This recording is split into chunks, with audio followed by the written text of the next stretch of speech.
compensation appeal. We had this bill during the session. I think this is just a sunset. Senator Pike, is he here? Let me text him and see where he is. I'll text him. Wait a second. All right, this one. Maybe go to the next one. We might know where he went. I'll find him.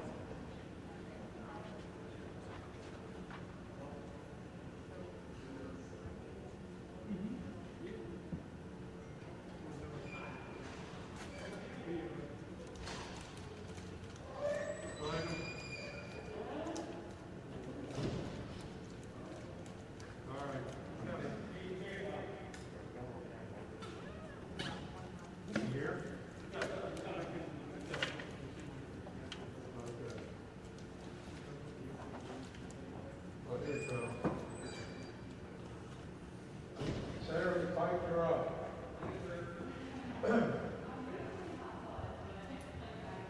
Senate Bill 5107.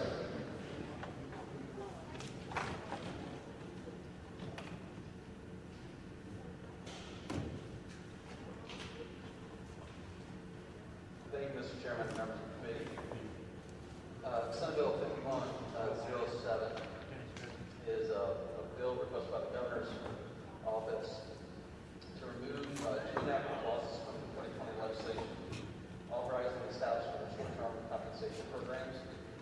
So the enactment would be revised to extend the deadline for the program being implemented by moving it from January 1 to January 1, 2022.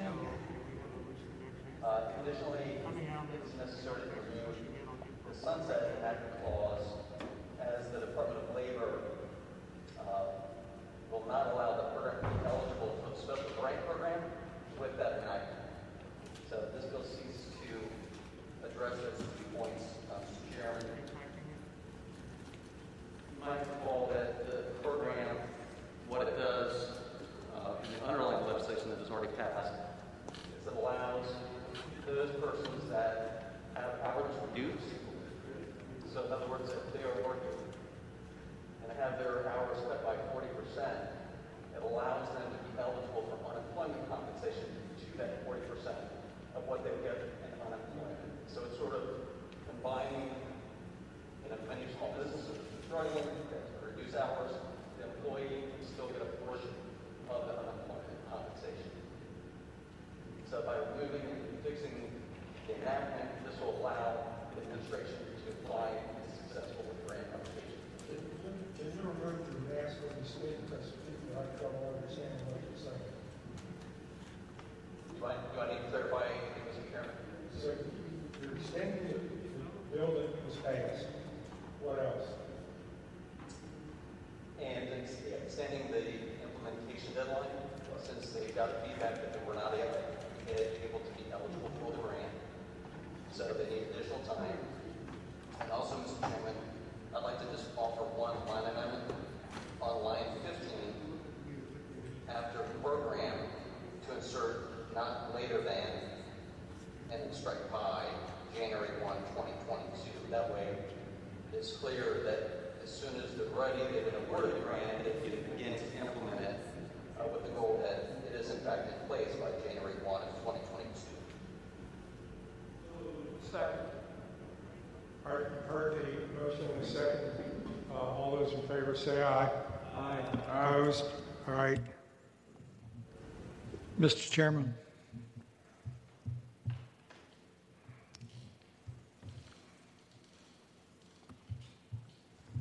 Mr. Chairman. Senator Mason. No. Oh. Senator Norman. Thank you. With the gentleman from Prince William yield for a question.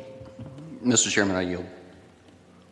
Mr. Chairman, my question is, what is the additional cost of this going to be, especially in light of the fact that the Virginia Employment Commission is already doing pro formas that it could substantially increase unemployment compensation, employers' contribution?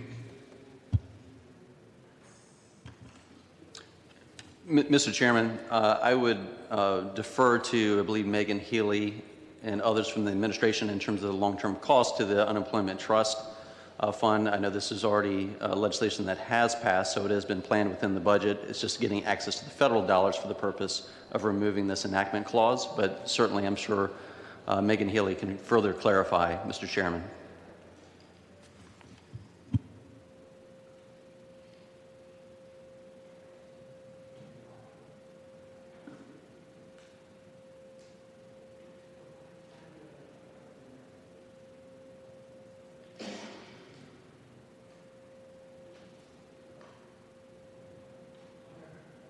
Technical problem, hold on.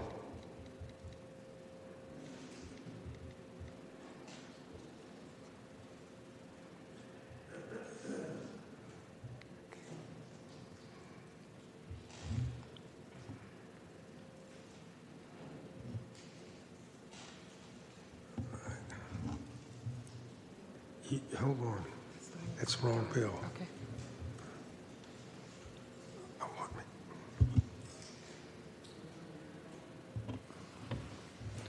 And Mr. Chairman, I believe Megan Healy is on the Zoom call, but does not have speaker's rights as of yet.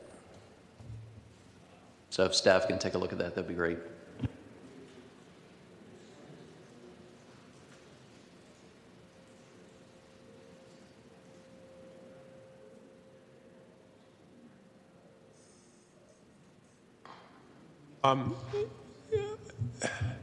Great. Can you hear me? Yes, we can hear you. Okay, great. This is Megan Healy, Governor Northam's Chief Workforce Advisor. To help answer that question, one is the upfront expense to building out the system is $2.7 million that we need to pull down from the federal government through the CARES Act. That fund, to get the money upfront basically just for the technology system, we can use till 2024. The extra expense of employers, and specifically to the question of the unemployment insurance trust, is that actually we rather people or workers stay on the payroll and get a little bit extra during this work share or short-time compensation, has less actually, it pulls less money out of the trust than really just laying someone completely off. And that's when the pool taxes go up. We don't know the full, because again, the full scope of workers going back to work and what this looks like over the next year. But if somebody's on work share, it's less burden to the UI trust.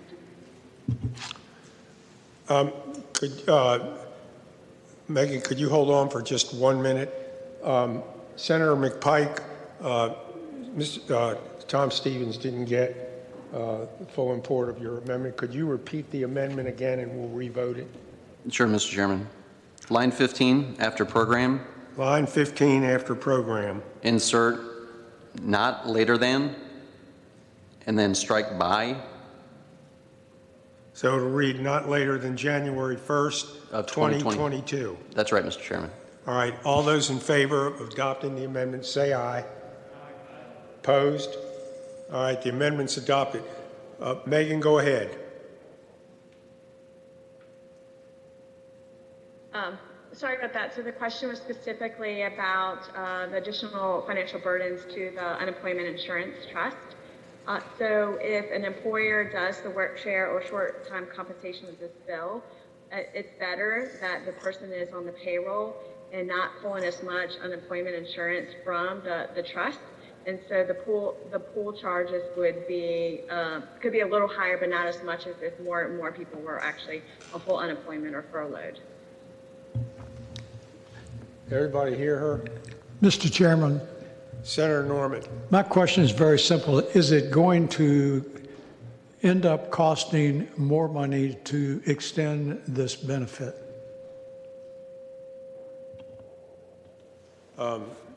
Mr. Chairman. I would imagine there's got to be a price tag. Yes. Mr. Chairman, I mean, I'd offer it would cost more by not doing this. And I think that's the intent of the effort is a small business has an opportunity. They've got to reduce, they've got decisions to make. They lay someone off completely, the person's out. Now you have to pay full unemployment. With this, they get a slight benefit associated with reduction of hours. If they got and so otherwise, if they get more money, it would cost even more. Mr. Chairman, otherwise the individual is going to leave that company and seek employment elsewhere. Right. And so if they went fully unemployed, now we have to pick up the full tab. So That's this, correct. as proposed, would pick up a portion of it. So it's sort of a collaboration between the employers who are making tough decisions now and the Unemployment Commission. Right. Mr. All right. Mr. Chairman? Senator Bell. Mr. Chairman, quick question. I think this is for Megan Healy, if she's still with us. I like the concept, and I think it does maybe take a burden off businesses by, again, keeping people at least employed in some portion. My question, though, is I've had a number of constituent concerns about not having rapid response on unemployment claims, and I know they've been flooded with unprecedented demand. Can you speak to, can we continue to handle the demand, or does this have any other demand on the workforce there? Megan, you there? Yes, I'm here, and thank you for that question, Senator Bell. So that is why in this bill that we changed the date of implementation. That'll be in 2022, not 21.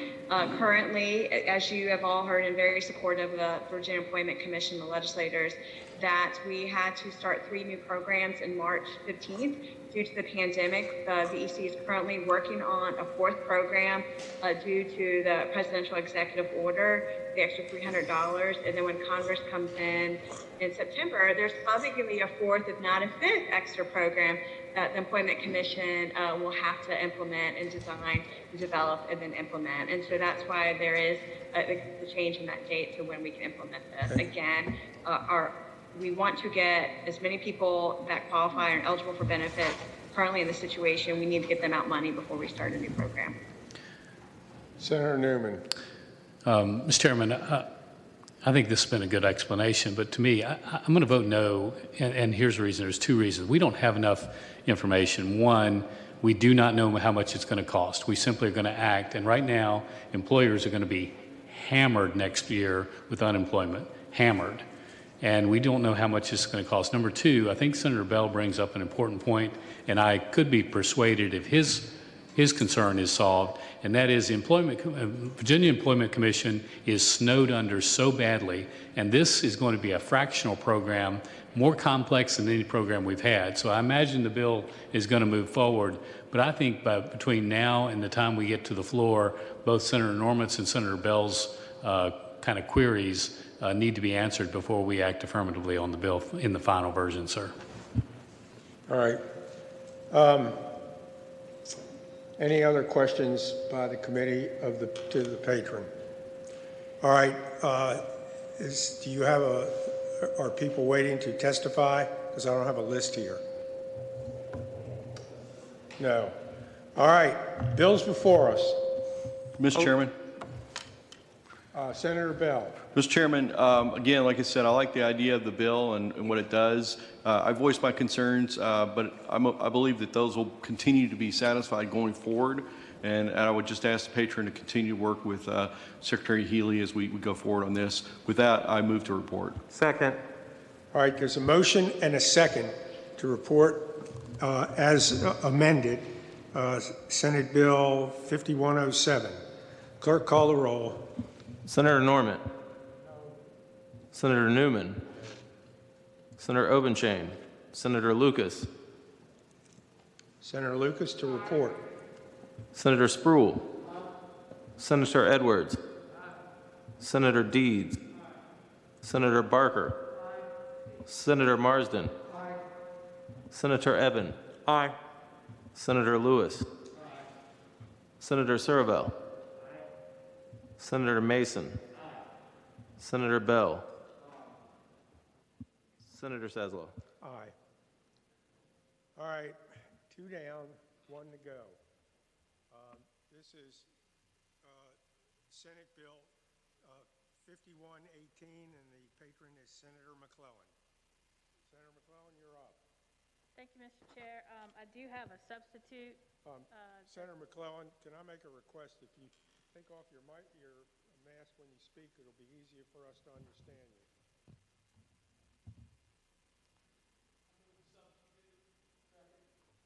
All right, there's a motion and a substitute to accept a motion and a second to accept the substitute. All those in favor, say aye. Aye. Substitute is now before us.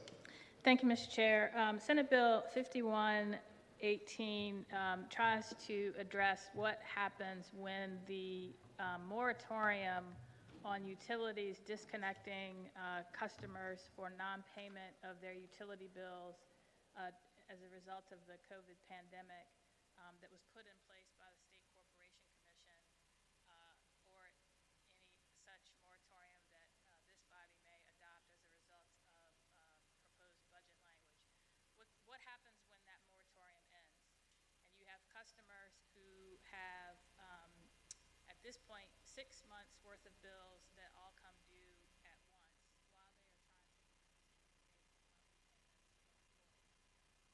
The commission, when it extended its moratorium in June, required the utilities under its jurisdiction, residential, small business, and large commercial customers, to institute payment plans that would cover the debt accrued during that moratorium period for up to 12 months and prohibited charging late payments and fees and a few other items.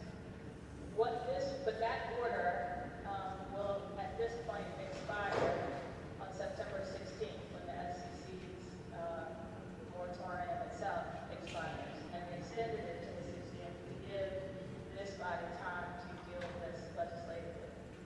What this bill and the substitute does is for a small subset of the customers addressed by the commission, mainly residential customers, it codifies that payment plan with a slight difference.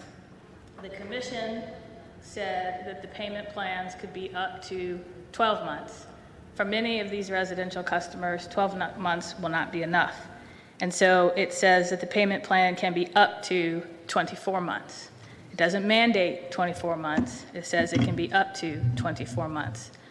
Otherwise, the payment plans are fairly similar between what the commission ordered and what is in the substitute. It does, however, provide, in case, we're not just dealing with what happens now. Hopefully, we will not face a situation where there is a similar moratorium in the future, but we can't assume that. We have to be prepared. So this would codify that in the event there is another moratorium put in place as a result of a public health state of emergency, that those payment plans would be required when that moratorium ends. But it also allows the utilities to roll an existing payment plan into that payment plan if a customer is still paying back the debt accrued right now.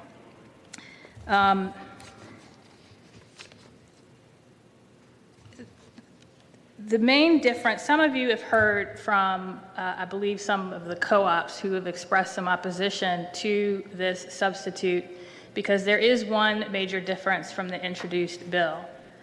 In the introduced bill, we had express language allowing those utilities cost recovery of the costs incurred as a result of the moratorium.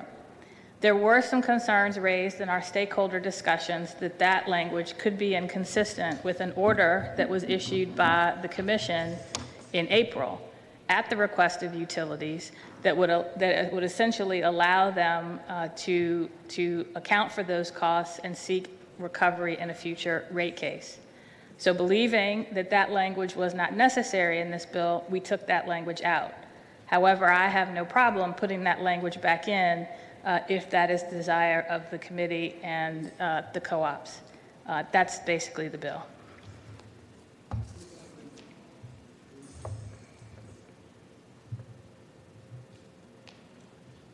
Okay. Questions of the patron? Mr. Chairman, Mason, Senator Mason. I've got a couple. Mr. Chairman and Senator McClellan, one of my local municipal water was concerned that this would not be as good as what they have in place today. If you already have a payment plan in place, does that suffice under your bill?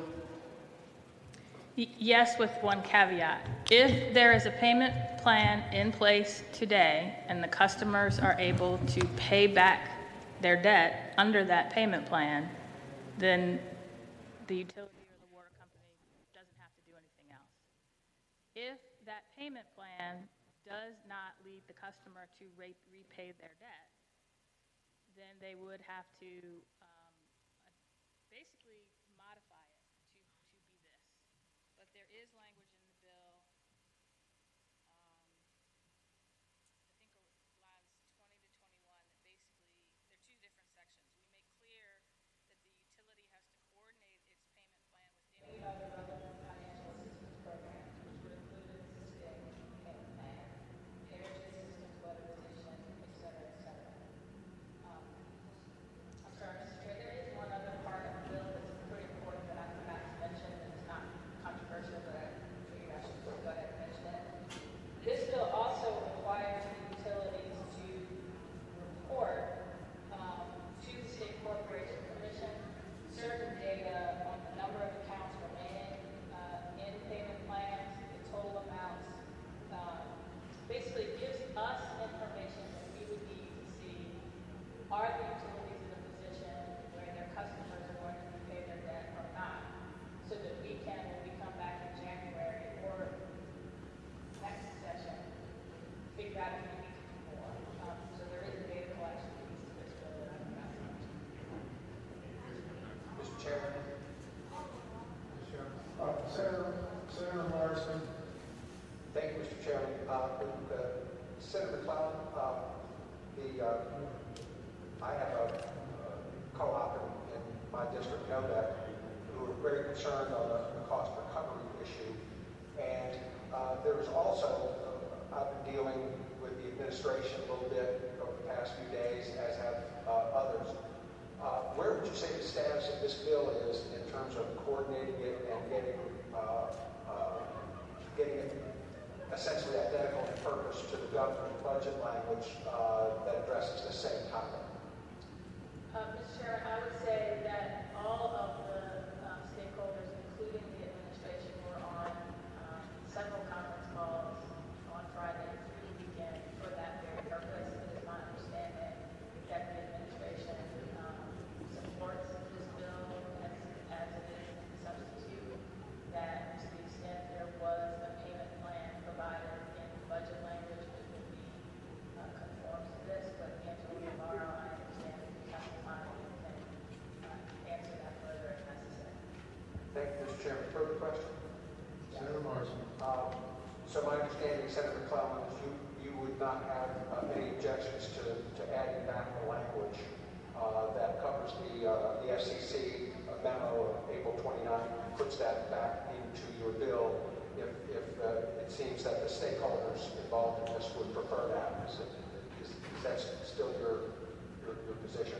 I don't think that it's necessary, but if that provides comfort to the committee and to the co-ops, then I'm happy to put that in. Thank you, Mr. Chairman. I'll just add one thing here, is that this is a fairly complex bill. Clearly Dominion Power has capacity to handle this in one way with their deep pockets, whereas some of these co-ops, they're owned by their clients, if you will, and the cash reserves are limited, and there's only so far that they can go here before they become insolvent. And but at any rate, I would just advise the body that we really need to. Hopefully, there'll be somebody on the line here who can further express the concerns of the co-ops, but we may need to play around with this a little bit on the floor if need be. Thank you. Mr. Chairman. Still a work in progress. Mr. Chair, if I can respond briefly. It's still a work in progress. Senator McClellan is working as hard as she can to try to reach a consensus agreement with parties. Mr. Chairman? Mr. Chairman, if I can just respond. Senator Edwards.